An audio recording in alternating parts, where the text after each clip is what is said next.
Agrarian settlements and agrarian society in peninsular India, the Deccan and the South. Objectives. The main aim of this unit is to discuss the spread of agrarian settlements in the Deccan and South India from 200 BC to 300 AD.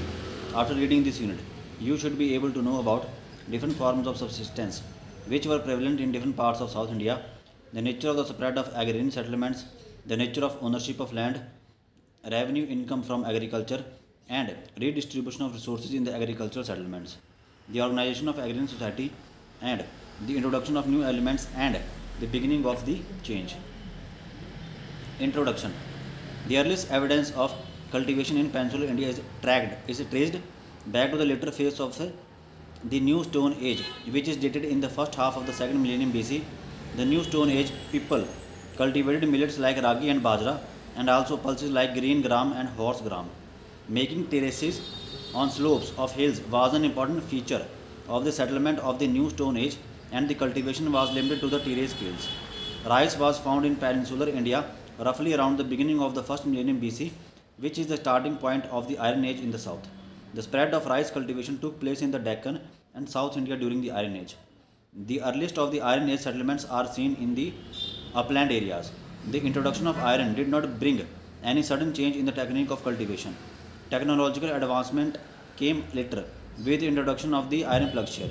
This coincided with the concentration of settlement in the river valleys, harnessing of bullocks to the plough, and the extensive use of iron ploughshare resulted in the expansion of area under cultivation and an unprecedented increase in agricultural production. There was a corresponding increase in the population too. A remarkable change occurred later in the agrarian sector, with the beginning of the practice of donating village land to religious beneficiaries such as Buddhist monasteries and Brahmins. They had better knowledge of seasons and ability to predict weather. The grants of land to the monks and Brahmins resulted in the coming in of non-cultivating groups in the agrarian sector. Thus, we identify three phases is the spread of agrarian settlements in South India. The first phase of primitive agriculture with a low level of technology in which cultivation was confined to the hill slopes. A second phase characterized by plough agriculture with considerable advancement in technology and spread of cultivation to the river valleys. A third phase which witnessed the introduction of a non-cultivating groups into the agrarian sector. These groups were endowed with better knowledge of seasons, managerial capacity, and aids for method of cultivation. Forms of subsistence. Forms of subsistence were determined by several factors such as geographical location, nature of terrain, material culture, and the level of technology of the given region. Primitive techniques lingered on for long in some pockets, while some other areas advanced in material production and social development. Diverse forms of subsistence are more visible in the region of Tamilaham. You will read in unit number 31 that early Tamil Sangam poems speak of 5 ecozones in terms of Tinai, and the subsistence pattern of ecozones was quite distinct. There were Kurinji, the hills and forests; Mullai, the pasture land with low hills and thin forest; Marutam, the fertile agricultural plains; Nital, the sea coast; and Palai, the arid zone. The Mullai or the Kurinji tracts could become an arid zone in scorching summer. The Kurunji tracts had forest tribes who were variously known as Kuravar, Vetar, etc. Their main occupations were hunting and collecting forest produce like bamboo, rice, honey, and roots. They practiced slash and burn cultivation on the hill slopes and produced millets and pulses. They used various tools such as spades, sickles, and iron-tipped hoes. Such hill tracts were places where pepper and other spices were grown in plenty. There are literally references to the cultivation of pepper and facilities for watering the gardens. The pasture of the Mullai were occupied by cowherds who were known as Itayas. Their source of livelihood was cattle rearing. They exchanged dairy products. They too practiced shifted cultivation and produced millets and pulses and lentils. The Marutam or the agrarian areas were mostly in the fertile river valleys, which were suitable for the wet land cultivation of paddy and sugarcane. The people, who were called Uzavar, meaning plugmen, engaged themselves in plug agriculture and produced considerable surplus of paddy. People of other Tinais depended on the Marutam tracts for rice, the staple food. The Nital people, who were Partavas, were engaged in fishing and salt producing. They exchanged fish and salt for earning their livelihood. The Palai zone was a seasonal phenomenon of the summer. During summer, cultivation was not possible due to scarcity of water. Therefore, there were some people in the region who took to wayside robbery and cattle lifting. Salt merchants and dealers in other articles often passed through the Palai region in caravans. Such caravans were often plundered by people who belonged to Marwa groups. From the above discussion, the following forms of livelihood can be listed: hunting and gathering forest produce, cattle rearing, plough agriculture, fishing and salt making, wayside robbery. So the chart physiographic divisions, inhabitants and occupations. Geographical feature, inhabitants and occupation. तो region कौन सा है? कुरिंजी. क्या geographical feature है? Hill and forest. Inhabitant hunter and gatherer, Kuravar and Vetar. Occupation hunting, food gathering slash and burn cultivation. Region है Mullai. Geographical feature है pasture land with low hills and thin forest. Inhabitants है shepherds, Ayar and Itayar. Occupation है cattle rearing, shifting, cultivation. Region है Marutam. Geographical feature है river valleys and plains. Inhabitants हैं cultivators, उजावार and Vellalar. Occupation है plough agriculture. Region है Neithal. Geographical feature है sea coast. Inhabitants हैं fisherman, Paravatar. Occupation है fishing, pearl diving, salt making. Region है Palai. Geographical feature है arid zone, transformation of the hill tracts of pasture land in the summer. Inhabitants हैं पलाई में robbers, Einar and Maravar. Occupation क्या है? Wayside robbery and hunting.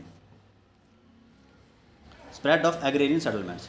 N increase in population is a notable change from the new stone age to iron age in the Deccan and South India. This increase is reflected in the number of iron age sites.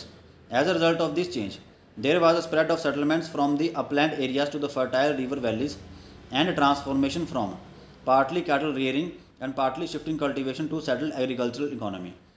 The main features of this way of life were a concentration of settlements in the river valleys, a certain level of craft specialization, extensive use of iron tools and implements, new technology of iron plowshare, management of minor irrigational facilities, and a change from the dry land crops to more surplus yielding wet land crops of paddy. Archaeological sites which suggest these changes are scattered all over South India. They are generally known as megalithic sites. You have already studied about megaliths in block number 3.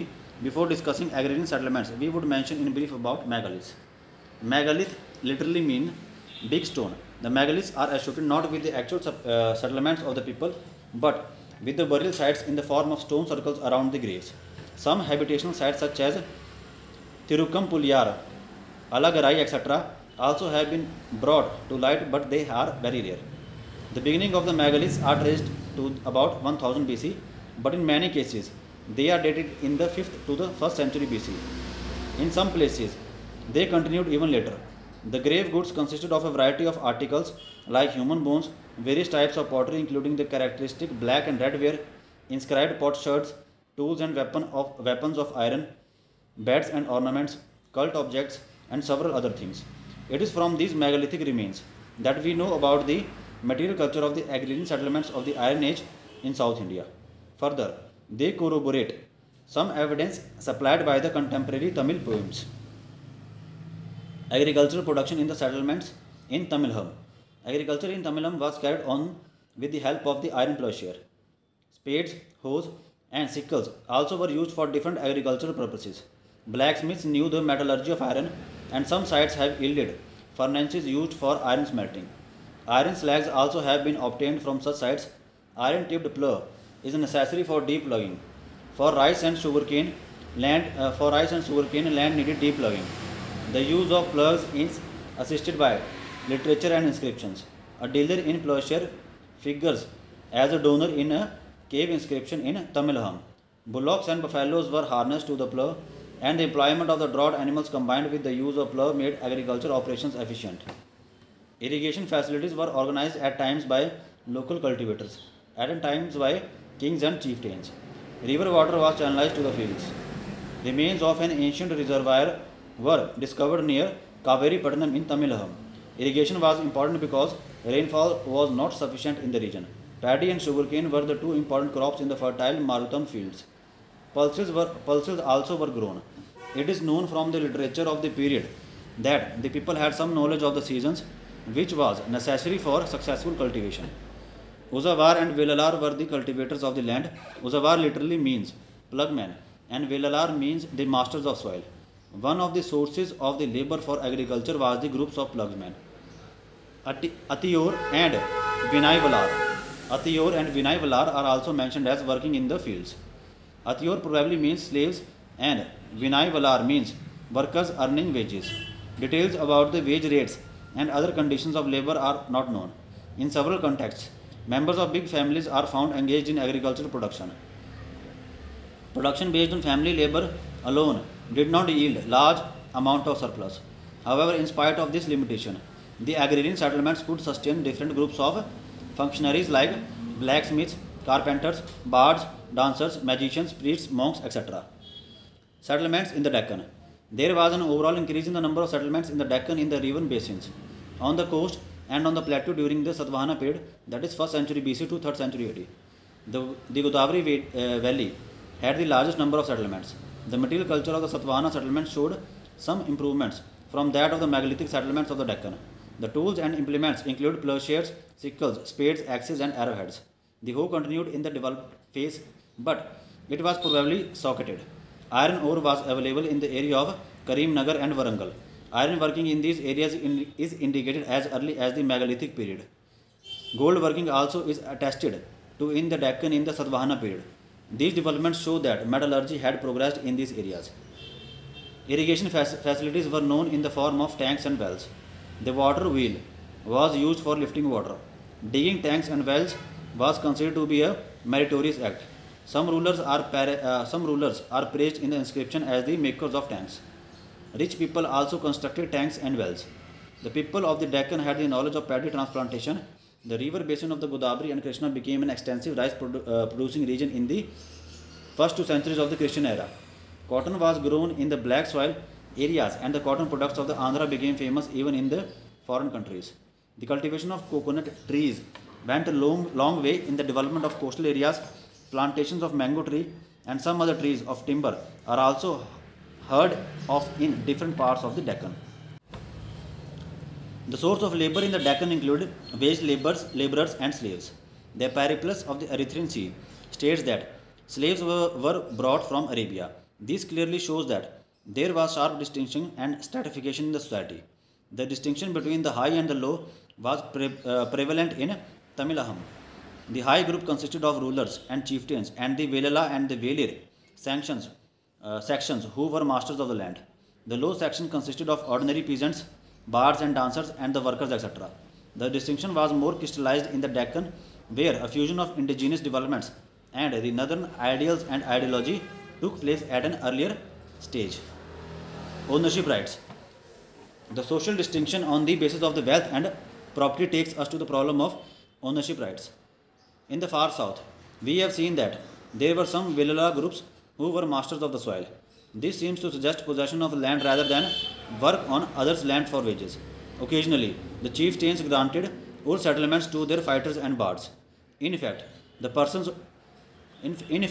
who was given land received the right to collect the income from the Ur settlements which were granted to him. Generally, the field was owned collectively and the produce was also enjoyed collectively after paying the dues to the chiefs. The nature of the land rights is clear in the Deccan. There were Gahapati householders who were both landowners and merchants. According to an inscription, Ushabadatta, son-in-law of Kshatrap ruler Nahapan of Western Deccan, purchased a plot of land from a Brahmin and donated it to a Buddhist Sangh. This was possible because of the fact that land could be owned privately. From this deal, the private owner received 40,000 Kahapana coins. The Satvahana kings donated plots of land and even villages to religious beneficiaries. The lay devotees followed this practice only later. From the inscriptions of the period, we know that private individuals owned plots of land. Revenue and surplus extraction. Land revenue was the main source of income. Its collection was done by the state through an organized mechanism. In this section, We will discuss land revenue and its collection. Revenue from agriculture. The Tamil literature mentions Irai and Tirai as the two types of contribution received by the chieftains. The Irai appears to have been a more regular contribution and the Tirai tribute. Unfortunately, we do not have much information from the contemporary records about the rate and mode of collection of revenue. The rulers are often advised to be gentle and moderate in the collection of revenue. This seems to suggest that coercion and excesses were practiced by the authorities in collecting shares from the cultivators. Revenue system was probably more regular in the Deccan under the Satavahanas, but again, there are also the details are not very clear. We hear about some names of taxes like Kar, Deya, Meya, Bhag. The actual significance of these terms or the amounts of revenue claimed by the state are not known. The donation of villages to Buddhist Sanghas and Brahmins included revenues from donated villages. In such cases, some immunities are mentioned. These immunities were against entry by the king's soldiers for collecting any sort of fees, against royal officers taking possession of articles from the village.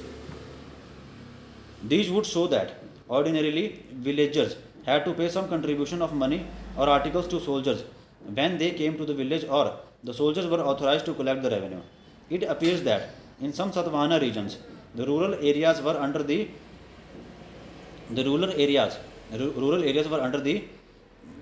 Golmika, who was in charge of small military unit.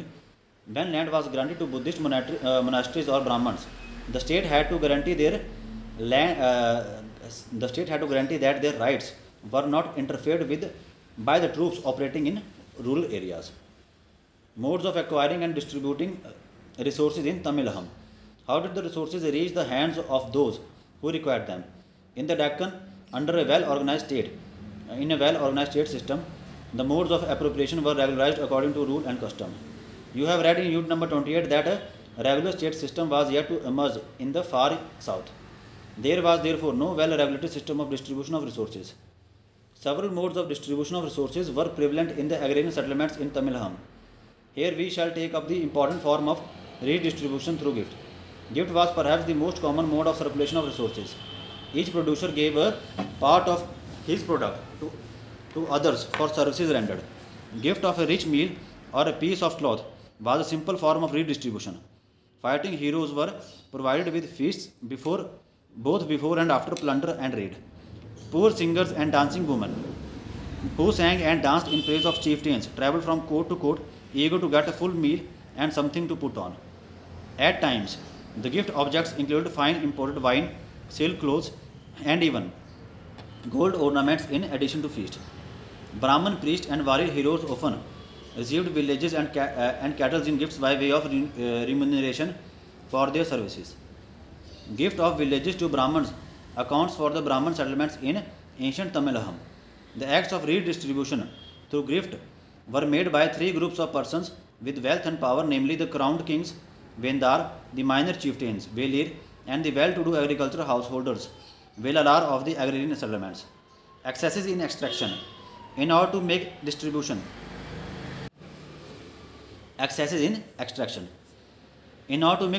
of gifts possible, it was necessary that resources were collected in a center, that is the residence of the chiefs.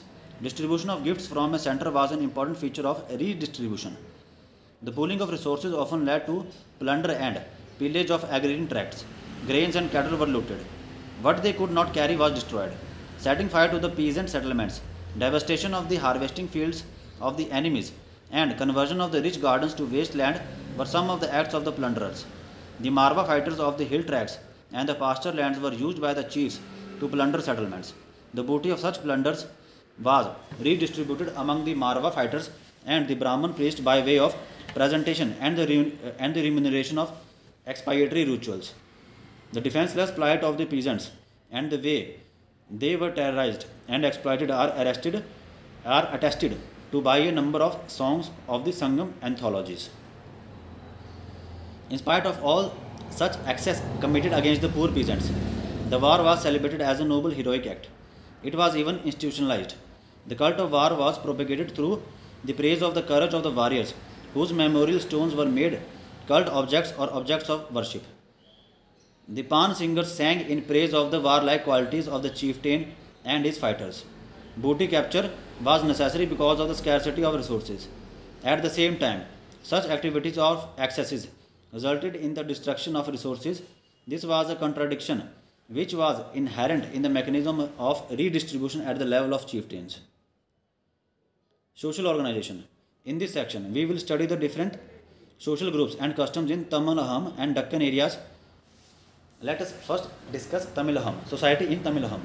Society in ancient Tamil Nadu was essentially tribal in character, with its kinship organizations, totem worship, and tribal cults and practices. In all the Tinais or ecozones, tribal customs prevailed, but a change was gradually happening in the predominantly agricultural region. In this region, social organization was becoming complex. This was characterized by the gradual breaking up of old kinship ties and the introduction of the Brahminical Varna concept. Social stratification or inequality between different social groups appeared, and there was broad distinction between high and low. The landed Vellalar and the Vellala peasants constituted the basic producing groups in the agrarian settlements. Craft specialization was only rudimentary and subsidiary to agricultural production. We hear of blacksmiths, that is Kolan, and carpenters, that is Techan. The extended family was their unit of production. Weaving was another profession. Religious worship and cult practices of the village folks followed old tribal rituals, which necessitated the presence of the ritual groups such as Velan, Ventuvan, etc. They looked after the supernatural elements and their management. However, society was not priest dominated. There was considerable surplus, which led to the prosperity of trading groups. They were known after the community in which they traded. Thus we hear of Umanan, salt merchant, Kogla Vanikan, corn merchant, Aruvai Vanikan, textile merchant, Pawn Vanikan, gold merchant, etc. Towards the end of our period, these traders were accommodated within the Varna order, which had by that time taken roots in the far south. Tolkappiyam, the earliest available work on Tamil grammar, portrays the Tamil society as consisting of our Varna divisions. According to this text, the traders belong to the Vaishya group in the deep south, especially in the Madurai and Tirunelveli regions, the Pandya country. These traders are found associated with some heterodox religious groups. They figure in the early inscriptions of this region as donors of cave dwellings to the ascetics of the Jain or the Buddhist order. The presence of the ascetics or of the heterodox sects suggests that they had some followers in the region. It was quite natural that the chiefly groups established their centers in the agrarian tracts, Marutam, for the reason that surplus resources necessary for the sustenance of a non-producing group were available there only. The chieftains of the Marutam agricultural tract started claiming descent from Surya Vamsa, that is Sudar line, or Chandra Vamsa, that is Umar line, as the Kshatriya of North India did. The chieftains exploited the peasants in the agrarian settlements and extracted the surplus with the help of the Marwa groups of the peripheral regions. They often plundered the villages in the Sangam Poem War. In the Sangam Poems War, and the warlike qualities of the warrior heroes were glorified. The function of the Pan singers and the Virali dancers was to glorify the heroes and their heroism. Thus we find that the society in the agrarian Marutam region of ancient Tamil Nadu was an amalgamation of old tribal practices and of Brahminical ideals and ideology. Society in the Deccan. In the Deccan, all the three major religious systems, that is Brahmanism, Buddhism and Jainism, enjoyed large following. The Satavahana rulers extended their patronage to Vedic ritualism. For example, Naganika, an early queen of the Satavahana family, performed several Vedic rituals and made gift mentioned in the Vedic texts. Jainism had some following in the region, and some of the famous teachers of the Digambar sect flourished in this period. Konda Kundacharya, the founder of the Mula Sangh, which became popular in the south, lived in the region. Buddhism spread as a popular movement, and that religion could enlist participation of a large number of followers, mostly traders and artisans. The Mahayana sect of Buddhism enjoyed good popularity. Ruling authorities, rich men and workers donated liberally to the viharas and stupas. Acharya Nagarjuna, the greatest exponent of the Mahayana faith, flourished in the Deccan. Some foreign elements like Yavanas, Saka, and Pahlavas embraced either the Brahminical or the Buddhist religion. Thus, the period witnessed the fusion of various cultural elements in society. The rulers of foreign descent used Prakrit and later on Sanskrit in their inscriptions and even adopted Indian personal and family names. The idea of the fourfold division of society was familiar in the Deccan. The practice of calling people according to their profession was popular. Halka, यानी कि हल, plugman, golika, shepherd, vardhaki, carpenter, kolika, weaver, tilapisaka, oil presser, kamara, smith, were some such professional labels. Caste rules were much flexible, and this might be due to mixing up with foreign elements. Joint family system was the normal feature of society. Male domination is clearly attested to in social life. Sometimes some women are found accepting the titles of their husbands like Bhojiki, Maharathini, Mahasenapatini, etc. New elements and social change. In the Deccan, some new elements made their first appearance in the agrarian order during the 1st centuries AD. The Satvana and Kshatrap rulers donated plots of land and even entire villages to religious beneficiaries such as Buddhist monks and Brahmins. Along with land, certain economic privileges in the form of the right to collect revenue from the village and to enjoy the right over mines were also transferred to the grantees. It appears that the land grants include some fiscal and administrative rights over the peasants. The royal grants freed the village folk from obligatory payments to administrative functionaries and soldiers who visited the village. In the past, many grants to individuals had been temporary, but now the trend was to make the grant perpetual. The privileges and immunities sanctioned by the rulers and the grants of permanent right over land placed the religious beneficiaries in a highly powerful position. These new developments in the agrarian sector brought about serious and far-reaching changes in the land system and economy. In the first place, the religious beneficiaries became powerful authorities of the villages, received by them with the new economic and administrative privileges in addition to the spiritual control which they exercised. Secondly, land grants to monks and priests created a new class of non-cultivating land owners. Buddhist monks and Brahmin priests were not cultivators themselves. They had to employ others to work on their land. The actual tillers were thus separated from the land and its produce. Thirdly, this type of private ownership abolished earlier collective rights over forests, pasture, fisheries, and reservoirs. Fourthly, the beneficiaries enjoyed the rights not only over land but also over peasants who worked on land. This led to an erosion of the rights of the peasants who became servile. These developments in the Deccan were to become prominent elsewhere in the subsequent centuries. Finally, the practice of land grant contributed with several other features to the creation of a social order which is described by some scholars as Indian feudalism. Let us sum up. In this unit, we discussed several aspects of agrarian settlements and agrarian society in peninsular India. You have learnt from this lesson about the economic activities of the different sub-regions in Tamil Nadu, the spread of agrarian settlements, the problem of ownership of land, collection and distribution of resources, main features of social organization in Tamil Nadu and Deccan, new elements which were introduced in the agrarian order in the early centuries of the Christian era, and the changes brought about by these elements. Anthology होती है collection of poems lyrics. पान होता है singer of ancient Tamil hymn who sang in praise of chieftains.